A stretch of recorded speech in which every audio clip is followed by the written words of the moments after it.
believe the last time I went into my living room and said, let me watch TV. Everything is just digital now. But the TV in my room just got Freeview anyway. Yeah, and the PlayStation. Yeah, it's mad. I just watch online stuff, and that's where you need to be right now.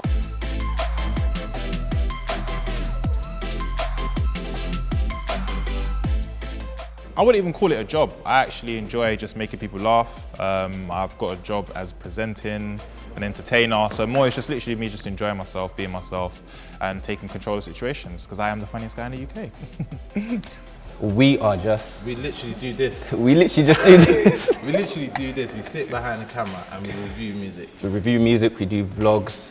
We're just all around entertainers. Exactly. I always get people saying, oh, you're a tastemaker or something, or tastemaker or influencer, but for me, I feel like what got me into this was my writing, my photography, and content creation.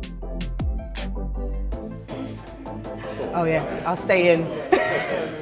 It's a world of who are you, and it's a world of what are you doing. So I feel like you do have to figure out who you are and try and portray that in the best way. So I love music, so on Twitter I talked about music because I wanted people to know I am a presenter of music, I like talking about music, and I know about music. So you have to be very clear on what you want to share with your followers. Individually, we've built up our reputation purely off of hard work, focus, and being humble enough to be going to all the events, making sure that, you know, a lot of people were here today, like I've met them at events, and that's how we know each other. So networking to the side of you and below as well. I think what you need to do is, if it's not working for you and you're being as original as possible, try and use what is popping at the time to kind of just mix it together. Never take away from, you know, your origin, but use what's popping right now to just make your buzz bigger than what it is.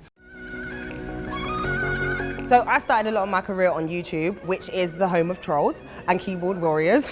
So I learned really quickly that you need to just ignore comments. However, in the new age of Instagram and Twitter, where someone can tag you and at you and really tell you how you feel, the block button has become my friend. Do not listen to trolls. You have to be very thick-skinned, I'll tell you that from now. Because you'll just start getting the maddest calls. Don't let it get to you, because at the end of the day, what are their comments doing to you? Nothing. Like, someone's probably saying bad stuff about us now, but look at us. You probably get more likes than you do dislikes anyway. Exactly. So yeah, man, stay true to yourself, don't listen to the haters. I just channel the hate into like, how do I become better? So these people are gonna stop having stuff to say about me, but I don't let it be the be all end all. I focus primarily on the people that actually show love to me.